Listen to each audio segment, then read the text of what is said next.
Okay, let's move on now to the extended response question. Now the extended response question, which is what you're doing for homework tonight, we watched a Brain Pop video, which I've got the link to in the body of this post. Click on it. The username is Cheektowaga Middle. The password is Warrior1.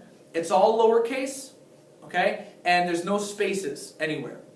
Cheektowaga Middle, Warrior1. There's a reminder in the body of the post down there. But follow that and watch the video again. We've watched it before, but now we're starting to apply the task at hand on the ELA assessment to what we've already known we've established throughout the course of the year as whenever we're tackling an essay, what we have to do when we write an introductory paragraph, and then what we have to do when we're laying out the body.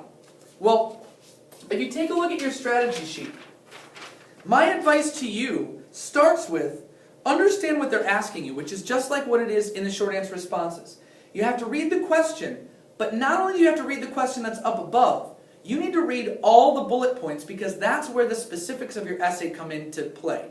You've got the overall thesis, but then you've got the individual things that will prove the thesis that are going to become your body paragraphs. You need to write an introduction including a thesis statement. Use the question as your guide. So in this case, what we talked about today, we're using the overall question. But this is tricky again because it's not a question.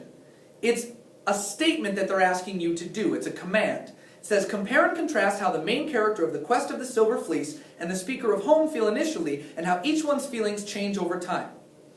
We have to rework that a little bit here and there because it's a statement, so we can't restate the question exactly. We have to frame it so that our overall thesis is very clear. Well, they want to compare and contrast of how the speakers have changed, and are they similar or are they different? They're changes. So I'm going to say the main character of The Quest of the Silver Fleece and the speaker of Home both have feelings that change over the course of the story. I just used the question, I reworked it a little bit to make it one solid thesis statement that is going to become the basis for my overall essay. And you say, that's fine, Mr. Kaz, but that's only one sentence. How do I make it an entire introductory paragraph? Aha! You move down to the specifics of the question because it gives you these very helpful bullet points that says, in your response, be sure to do the following. The first bullet point, describe how the character in The Quest of the Silver Fleece feels at the beginning of his journey and how his feelings change. Bullet point number 2, describe how the speaker in Home feels upon returning home and how the speaker's feelings change. Bullet point number 3, describe similarities and or differences in the change of feelings experienced in both passages. Now those are the 3 bullet points that relate directly to the question. The other 2 bullet points use details from both passages and write your answer in complete sentences. Those are just what they want to make sure you include. But the other 3 relate directly to the question.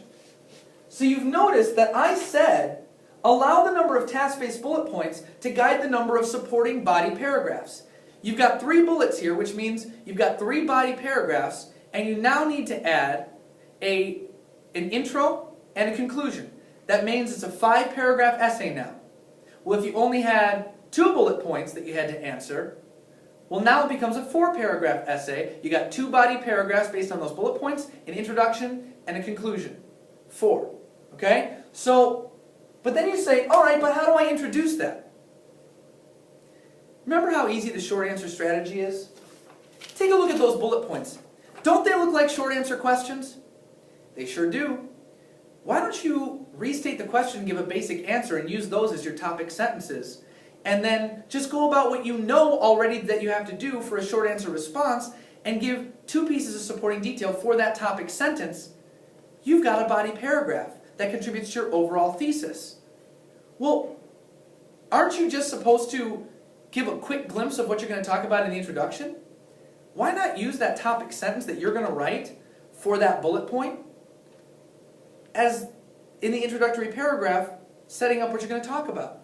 So I would say, I would add to my original phrase of the main character of The Quest of the Silver Fleece and the speaker of Home both change their feelings over the course of the passage. The character in The Quest of the Silver Fleece feels lonely at the beginning of his journey, but hopeful at the end. That's a great topic sentence for the body paragraph, but it also works in the introduction. So you'll come back to that in the body paragraph, but now you've mentioned it in the introduction. Do the same thing for the other 2 bullet points, and you've got now a formula of, if you've got 3 task-based bullet points, you've got 4 sentences in your introduction. You've got the overall thesis that they give you at the top. Then for each bullet point, write the topic sentence that you're going to write in each paragraph below, and those 4 sentences become your introduction. Now use those topic sentences and make each of the paragraphs a short answer response, and now you don't have to freak out about writing this whole huge long thing. You've got many tasks that you have to perform that are way more manageable. When you get to the conclusion, use your powers of summary to put it all back together at the end. But it should be shorter, and it should be clearer, and it should be stronger, because you've already proved everything you need to prove. Go to work on that today, using this strategy, because that's your homework for tonight. Question number 14.